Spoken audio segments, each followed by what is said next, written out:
नमस्कार।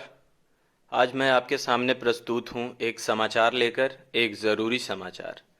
लवकुश एकता मंच की ओर से राज्य स्तरीय विस्तारित कार्यकर्ता बैठक होने जा रहा है 28 फरवरी रविवार को, जो कि गेट पब्लिक लाइब्रेरी पटना में आयोजित होगा।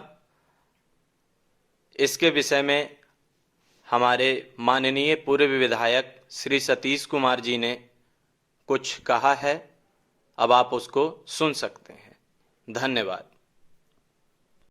लवकुश एकता मंच के तत्वावधान में बुलाई गई 27 दिसंबर की बैठक के फैसले के आलोक में लगातार महीनों से घूमते हुए तकरीबन 30 जिला का भ्रमण करके आज हम यहाँ आपके सामने कुछ अपील कर रहे हैं। लवकुश का मतलब स्पष्ट है, कोयरी कुर्मी का सारा संवर्ग, अति पिछड़ा समाज उसमें जुड़ा हुआ है, जैसे डांगी, धानुक। इसके अलावे भी इस बार हम लेनिन कहे जाने वाले शहीद आजम जगदेव बाबू का जयंती का माह है। इस माह पर उनके सपने को साकार करने के लिए लवकुश एकता मंच का बृहद आकार हम देना चाहते हैं। अपील इस बात के लिए कि हमने न्योता दिया है, पूरे बिहार में कुछ जिला छूट भी गया। बहुत सारे साथियों से लवकुश शुभचिंतकों से मिलना चाहता था, मिलकर कुछ बात करना चाहता था।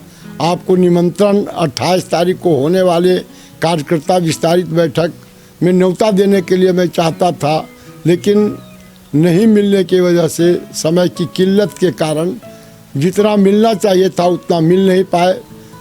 और समय सन्निकट है। 28 तारीख को आपने फैसला किया था कि हम एक बृहद बैठक करेंगे, जिस बैठक में कुछ प्रस्ताव पारित करेंगे लवकुश समाज के लिए, राज्य के लिए, देश हित के लिए। और फिर अब समय 2 दिन बचा है, तो हम एक बार सिर्फ आपको स्मरण दिलाते हैं कि लवकुश बैठक जो 28 तारीख को होने वाला है पब्लिक गेट लाइब्रेरी के मैदान में, उसमें फिर से हम आपको आमंत्रित करते हैं। आमंत्रित इस बात के लिए करते हैं कि समाज की जो घनघोर उपेक्षा की गई है, समाज को जो कमतर आंकने की बात की गई है राजनीतिक सामाजिक तौर पर, सामाजिक स्तर जो हमारा गिरा है थोड़ा, लोगों के निगाह में संख्या बल, हमारे विधायकों की संख्या घटी है, एवं प्रकार से हमको लगता है कि हम कमज़ोर हुए हैं। और उसका मुख्य कारण हम लोग ये मानते हैं कि लवकुश की एकता की दीवार में जो दरकन आई थी, उस दरकन के चलते ये बातें हुई। उसको हम मजबूत करने के लिए आपसे आग्रह किया था। और फिर हम लोग आपसी मिल्लत और भाईचारे का रिश्ता हमारे बीच है, मजबूत रिश्ता है, इसको एकजुटता है, इसको दिखाने के लिए हम 28 तारीख को आपको बुलाया है। और उसी में फैसला लेना है कि हमारी ताकत जो है, हमारे पुरखों के जो विचार हैं, उसको हम बताएंगे और अपनी ताकत का इजहार करेंगे अक्टूबर में। उसका डेट का घोषणा हम उसी दिन करेंगे।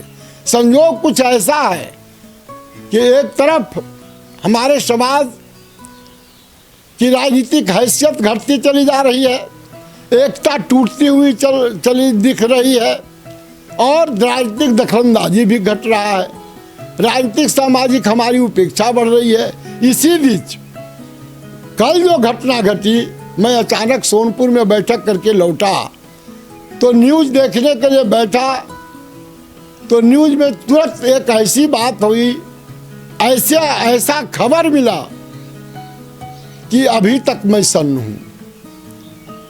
सरदार पटेल के नाम पर गुजरात, जहाँ हमारे समाज की बड़ी संख्या है, जहाँ आज़ादी के दिनों में जिसकी बड़ी भूमिका रही है, और सरदार को कौन नहीं जानता है, देश दुनिया के तमाम लोग जानते हैं कि स्वतंत्रता आंदोलन में जो भूमिका इन्होंने अदा किया, और उसके पहले जो एकीकरण किया देश का, इन सारे बातों की चर्चा करने का अभी वक्त नहीं है। उनके बारे में जो कुछ घटना घटी है बहुत ही चिंतनीय है, बहुत ही अमरमाहत है। हम लवकुश एकता के बैनर तले मजबूत होना चाहते थे। इस बीच एक बहुत बड़ा प्रहार किया गया। प्रहार सिर्फ समाज के लिए नहीं है, पूरे देश के अंदर जो सांस्कृतिक धरोहर है, इस देश का जो धरोहर है, विरासत है, उस पर चोट किया गया। अब बताइए, सरदार पटेल के नाम को बदलकर वर्तमान प्रधानमंत्री का नाम जोड़कर स्टेडियम का नाम बदल दिया गया। समझने की बात है। हम उस पर भी प्रस्ताव उस दिन ले गए कि इस तरह की बात को सहा नहीं जा सकता है, यह कहीं से नाम बदलना उचित नहीं है। हम लोग प्रस्ताव ले गए उस दिन। अगर आप लोग चाहेंगे तो कि यह गलत है, इसको वापस ले सरकार और खेद जताए, और नहीं तो हम लोग जन अदालत लगाएंगे पूरे बिहार के अंदर, गांव-गांव जाएंगे और हकीकत पर जो पर्दा डाला जा रहा है और पर्दे के पीछे जो बात की जा रही है उसको हम बताने का काम करेंगे। इसलिए बहुत बात नहीं करेंगे, बहुत बात कहे हैं, फेसबुक पर भी हमने चलाया है। अब बहुत वक्त नहीं है, 28 तारीख को आना है, हमें मेज़बानी भी करनी है। आप जानते हैं कि हम क्या है नहीं है, हम तो यही जानते हैं कि आप अगर साथ हैं, लवकुश समाज साथ है, अति पिछड़ा समाज साथ है, तो निश्चित तौर पर हमारे पास सब कुछ है। और अगर आप साथ नहीं है तो मेरे पास क्या है? इस अवस्था में हम क्या कर सकते हैं? लेकिन समाज की चिंता है, समाज के धरोहर, सांस्कृतिक धरोहर को बचाने की चिंता है। अपने पुरखों के बारे में बहुत कुछ सोचता हूँ, लेकिन जब आप सब मिल बैठकर फैसला करेंगे तो यह बूढ़ा फिर कुछ करेगा, समाज के लिए करेगा, देश के माटी के लिए करेगा, बिहार के लिए करेगा और आप तमाम लोग के लिए करेगा। क्या हम करेंगे? हम तो एक बहाना हो सकते हैं। आपको आना चाहिए। मैं फिर से आग्रह करता हूं कि बड़ी संख्या में आइए, और इतनी बड़ी संख्या में आइए कि हम फैसला कोई फैसला कर सकें। हम आशा और विश्वास रखते हैं कि आप निश्चित तौर पर 28 तारीख को समय पर 10 बजे तक आप आने का काम करेंगे और तमाम लोगों को आश्वस्त करेंगे। मैं ये जानता हूँ कि बहुत लोग इसके खिलाफ लगे हुए हैं।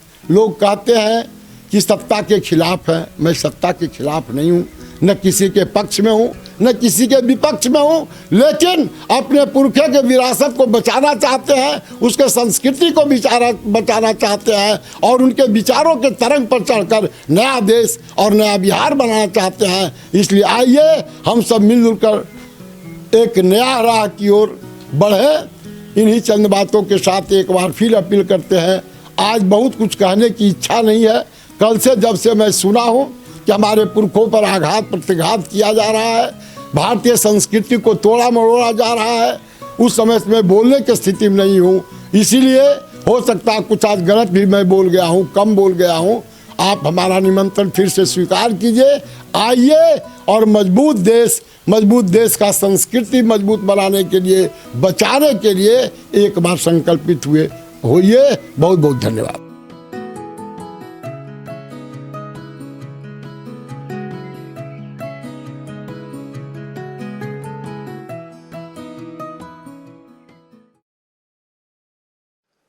अगर आपको ये वीडियो पसंद आई हो तो कृपया करके इसे लाइक करें और ज़्यादा से ज़्यादा शेयर करें ताकि ये वीडियो ज़्यादा से ज़्यादा लोगों तक पहुंच सके। और अगर आपने अभी भी हमारा चैनल सब्सक्राइब नहीं किया है तो जल्द से जल्द हमारा चैनल सब्सक्राइब करें और लाल बत्ती दबाएं, जिससे कि हमारे वीडियोज़ आप तक पहुंच सके और हमें एक बल मिले। धन्यवाद।